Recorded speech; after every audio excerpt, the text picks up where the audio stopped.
Today is April 20th, 2022. Because it's a matter of public interest that I am addressing, I will read our Affidavit of Truth, dated April 13th, 1 week ago.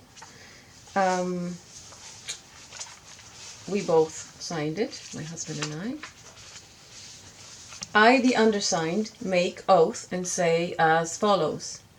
I make this affidavit from facts. In May 2020, I moved into a home I purchased with the use of land. There's the address. This property is my primary residence for my spiritual development, healing, and pursuit of happiness.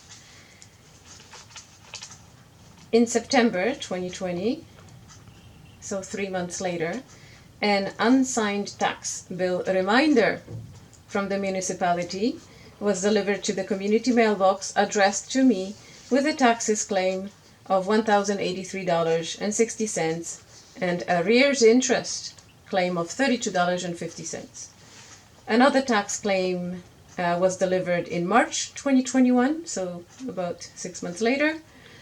Being aware that I had 2 years to address the matter before further actions would be taken, I continued to focus on dealing with my personal situation. In November 2021, so about a year and a half after we moved in, a tax sale preliminary notice was delivered to my community mailbox. I say this correspondence contains a threat and is unbecoming of a government institution. It is a tax sale preliminary notice, unsigned. There's a printed signature at the bottom, which is fraud. It says that in accordance with the Municipal Government Act, effective April 1st, 1999, if the arrears are not paid by November 10th, tax sale procedures will commence with an estimated additional cost, yada yada. And on the reverse, it says that you are hereby notified that you are rated in the municipality for the sum as noted on the other side. This is over 2,000 now. And if not paid within 30 days, the sum may be collected by warrant of distress without further notice, together with the cost and expense of levy and sale of your property and of the proceedings incidental hereto. So they think they can sell my property for $2,000 and someone can buy 14 acres of land, a house, a greenhouse, a garage. And of course they can't. That's why they advise you to hire a lawyer when you participate in these tax sale proceedings. And that's really what they are. They are selling the debt they created against you. And you think that you're buying a property, but in fact, all you're buying is the right to pay taxes on it. I responded to this blue paper, even though it really is just a pamphlet, like my husband says. On November 10th, I responded via municipal Dropbox, informing the municipality that extortion is a criminal offense and that I do not consent to any actions whatsoever being carried out with regards to our property. I say no response came forth, thus making the tax claims settled and any imposed contract void ab initio, releasing my property from any interest the municipality may deem to have had in. But in March 2022, my personal information was placed on a tax delinquency list on the internet through the municipality website and advertised on social media, Facebook, making my person and my home address public to the world without due process and against my will. The advertisement advises of a property tax sale public auction, and there's the particulars. On March 25th, in an effort to help the municipality prove their tax claim to me, I requested the payroll and municipal budget for years 2020 and 2021. No response to the 13th day of April was forthcoming. although this Freedom of Information request was agreed by the CAO to be fulfilled by April 6th. On March 29th, I made an attempt to resolve the matter in person and requested a meeting with an official with an oath of office. A meeting with Victoria Brooks, CAO, was scheduled for the following day by Barb DeViller, Administrative Assistant, and Greg Shea, the Director of Finance. I say that the meeting on March 30th, 2022 did not bring desired resolution for either party. I say that no remedy for the harm was offered. I say that no opportunity to speak with a superior officer was afforded. In essence, I say that there was no possibility to discharge the alleged debt. I was advised to hire a lawyer instead. They like their lawyers.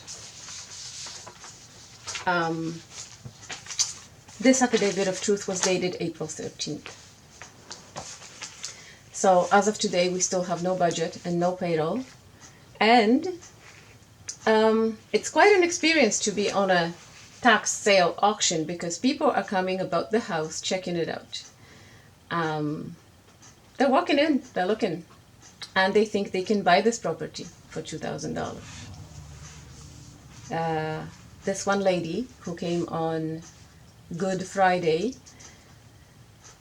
she said she was trying to be polite as she possibly could, participating in a crime. She said she wouldn't bid on a house where somebody lives in. And she's probably, she is right. Because no one would. People still can't tell the difference between right and wrong. Even in this Babylonian world, corrupt for so long, people can tell the difference between right and wrong, and that gives everyone hope, I think. This Municipal Government Act that they invoked, it's a Municipal Government Act. This is a company policy, no different than Microsoft company policy or Burger King company policy. It applies to employees. And we are assumed to be employees of this municipality, but we are not, and no one can make us. There's a Universal Declaration of Human Rights, Article 20, you can look that up. You cannot be compelled to be a member of any association for any purpose, including business. So, this municipal act must be null and void. Part 6 pertains to these property issues. It's an act that is directed at the corporation to make money, and it is not meant for the people. So it's simply wrong.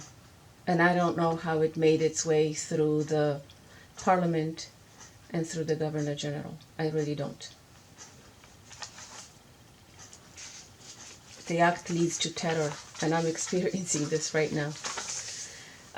If there is a transfer of wealth, and we have started some proceedings, the resources should be dedicated to eliminating poverty, eliminating homelessness first.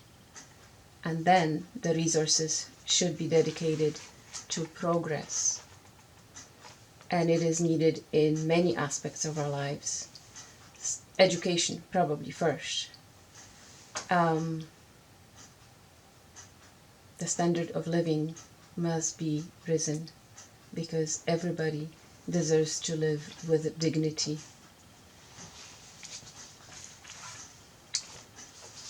And I think that's all I have to say.